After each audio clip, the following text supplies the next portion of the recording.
Doctor Sreevarma ஆயுள் தரும் ஆயுர்வேதா அறுவை சிகிச்சை இல்லா குணம் ஆயுள் கால நிவாரணம். Branch express courier private limited domestic international cargo உங்கள் இல்லம் தேடி வந்து கொரியர் புக்கிங் டெலிவரி செய்து தரப்படும்.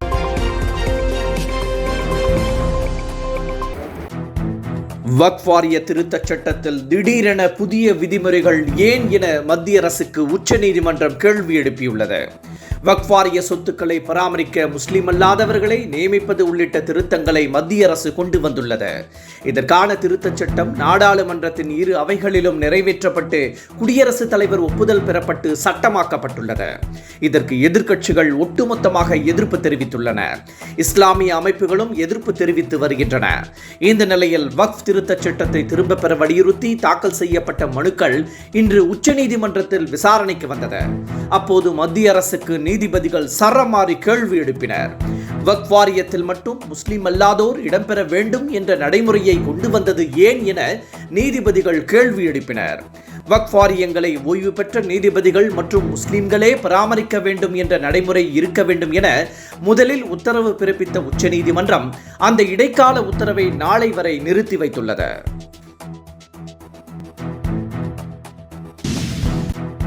உச்சநீதிமன்றத்தின் 52வது தலைமை நீதிபதியாக PR கவாய் பதவியேற்க உள்ளார். தற்போதைய தலைமை நீதிபதி சஞ்சீவ் கண்ணாவின் பதவிக்காலம் மே மாதம் 13ஆம் தேதி நிறைவடைகிறது. இதனைத் தொடர்ந்து புதிய தலைமை நீதிபதியாக கவாயை நியமிக்க மத்திய அரசுக்கு தலைமை நீதிபதி ராஜீவ் கண்ணா பரிந்துரை அளித்துள்ளார்.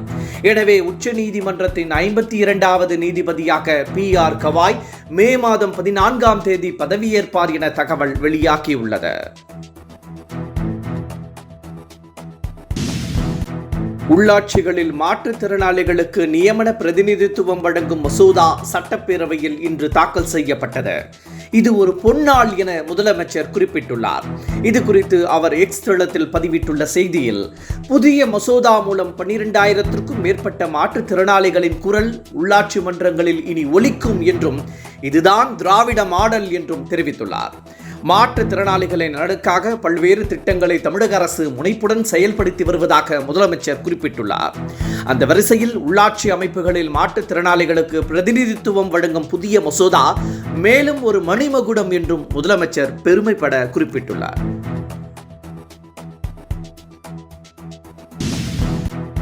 அமலாக்கத்துறை தற்போது டாஸ்மாக் கடைகளை குறிவைத்துள்ளதாகவும் இனி ஒவ்வொரு துறையாக குறிவைக்கப்படும் என்றும் டாஸ்மாக் தரப்பு வழக்கறிஞர் சென்னை உயர்நீதிமன்றத்தில் தெரிவித்துள்ளார். டாஸ்மாக் தலைமை அலுவலகம் உள்ளிட்ட பல்வேறு இடங்களில் அமலாக்கத்துறை அண்மையில் சோதனை நடத்தியது. 1000 கோடி ரூபாய் வரை டாஸ்மாக் கடைகளில் ஊழல் நடைபெற்றதாக அமலாக்கத்துறை தனது அறிக்கையில் தெரிவித்திருந்தது. அமலாக்கத்துறையின் நடவடிக்கையை எதிர்த்தும் அதை ரத்து செய்ய வலியுறுத்தியும் டாஸ்மாக் நிர்வாகம் மற்றும் தமிழக அரசின் சார்பில் சென்னை உயர்நீதிமன்றத்தில் வழக்கு தொடரப்பட்டது. இந்த வழக்கு இன்று விசாரணைக்கு வந்தபோது டாஸ்மாக் ஊழியர் ஒருவர் லஞ்சம் வாங்கினால் அதன் சங்கிலி தொடர் என்ன என்பதை தெரிந்து கொள்ள வேண்டாமா என அமலாக்கத்துறைக்கு அப்போது உயர்நீதிமன்றம் கேள்வி எழுப்பியுள்ளது. மேலும் அமைச்சர் செந்தில் பாலாஜி தொடர்பான ஆவணங்கள் குறித்து நீதிமன்றம் கேட்டதற்கு தலைமை அலுவலகத்தில் அவை இருப்பதாகவும் அமலாக்கத்துறை தெரிவித்தது. இதனை கேட்ட உயர்நீதிமன்றம் விசாரணையை நாளைக்கு ஒத்திவைத்தது.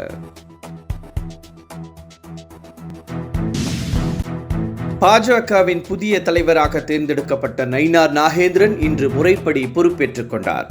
தமிழக பாஜக தலைவராக இருந்த அண்ணாமலை மாற்றப்பட்டு நயினார் நாகேந்திரன் தேர்வு செய்யப்பட்டார். அவர் ஏற்கனவே பதவியேற்ற நிலையில் இன்று கமலாலயத்தில் நடைபெற்ற நிகழ்ச்சியில் தமிழக பாஜகவின் 13வது தலைவராக பொறுப்பு ஏற்றுக்கொண்டார். இந்த நிகழ்ச்சியில் முன்னாள் தலைவர் அண்ணாமலை, H. ராஜா, BP. துரைசாமி, வானதி ஸ்ரீனிவாசன் உள்ளிட்டோர் கலந்து கொண்டனர். முன்னதாக கமலாலயத்தில் பாஜக கொடியை நயினார் நாகேந்திரன் ஏற்றி வைத்தார்.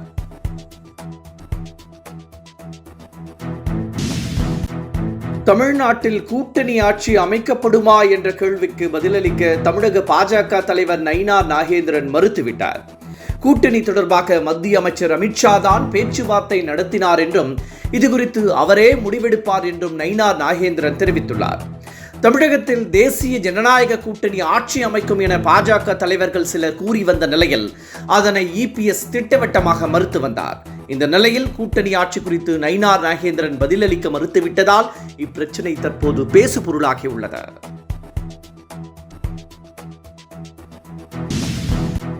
திமுக ஆட்சியில் வன்முறைகள், ஜாதி மோதல்கள் உள்ளிட்டவை அதிகரித்துள்ளதாகவும் இதனை போக்க திமுக ஆட்சியை அகற்றுவதே ஒரே வழி என்றும் சீமான் கூறியுள்ளார். திமுக ஆட்சியில் சட்டம் ஒழுங்கு சீர்கெட்டிருப்பதாகவும் பாளையங்கோட்டை நிகழ்வே இதற்கு ஒரு உதாரணம் என்றும் அவர் கூறியுள்ளார்.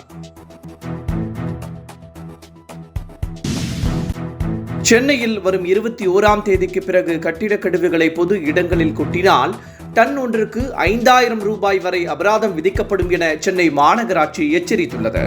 மேலும் ஒரு டன் அளவிற்கு கட்டண கழிவுகள் இருந்தால் சென்னை மாநகராட்சி இலவசமாக அகற்றும் என்றும், ஒரு டன் முதல் 20 டன் வரை கட்டிடக் கழிவுகளை அகற்ற 3300 ரூபாய் கட்டணம் வசூலிக்கப்படும் என்றும் சென்னை மாநகராட்சி அதிரடியாக அறிவித்துள்ளது.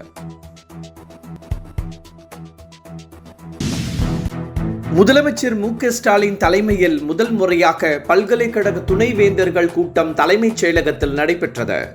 மாநிலங்களில் உள்ள பல்கலைக்கழகங்களுக்கு ஆளுநர் வேந்தராக நீடித்து வரும் நிலையில் அதனை மாற்றும் மசோதா சட்டப்பேரவையில் நிறைவேற்றப்பட்டது. இதற்கு ஆளுநர் ஒப்புதல் அளிக்காத நிலையில் தமிழக அரசு வழக்கு தொடர்ந்திருந்தது.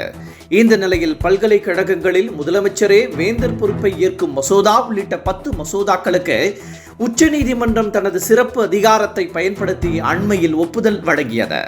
இதனைத் தொடர்ந்து பல்கலைக்கழக வேந்தராக முதலமைச்சர் தலைமையில் இன்று துணைவேந்தர்கள் கூட்டம் நடைபெற்றது.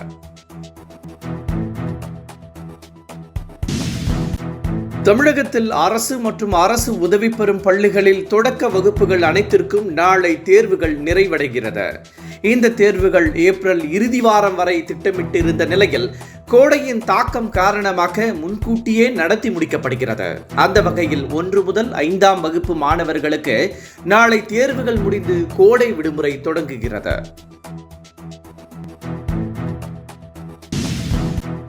RSS பாஜகவை தோற்கடிக்கும் பாதை குஜராத்தில் இருந்து தொடங்குவதாக ராகுல் காந்தி தெரிவித்துள்ளார். குஜராத் காங்கிரஸ் நிர்வாகிகளிடையே பேசிய அவர், RSS காங்கிரஸ் இடையே இருப்பது அரசியல் சண்டை மட்டுமல்ல என்றும் கொள்கை சண்டை எனவும் தெரிவித்துள்ளார். மேலும் கட்சியில் பல மாற்றங்களை செய்ய முடிவு செய்துள்ளதாகவும் காங்கிரஸ் கட்சியால் மட்டுமே அது முடியும் என்றும் ராகுல் காந்தி தெரிவித்துள்ளார். ஒரு இயக்குனரின் முந்தைய வெற்றி படத்தை வைத்து அவருக்கு வாய்ப்பு கொடுப்பதில்லை என நடிகர் விஜய் சேதுபதி தெரிவித்துள்ளார்.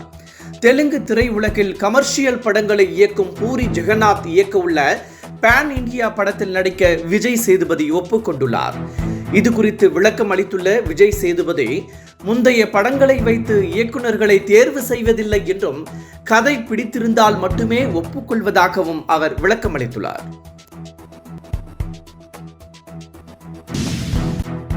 தன் மனைவியை விட நடிகர் அஜித்திடம்தான் அதிக முறை ஐ லவ் யூ சொல்லி இருப்பதாக குட் பேட் அக்லி படத்தின் இயக்குனர் ஆதிக் ரவிச்சந்திரன் தெரிவித்துள்ளார். அஜித் ரசிகனாக இல்லாமல் இருந்திருந்தால் என்ன ஆகியிருப்பேன் என தனக்கே தெரியவில்லை என்றும் அவர் கூறியுள்ளார். அவரை சந்தித்த போது ஹிட் கொடுக்காத டைரக்டராக இருந்ததாகவும் ஆதிக் கூறியுள்ளார்.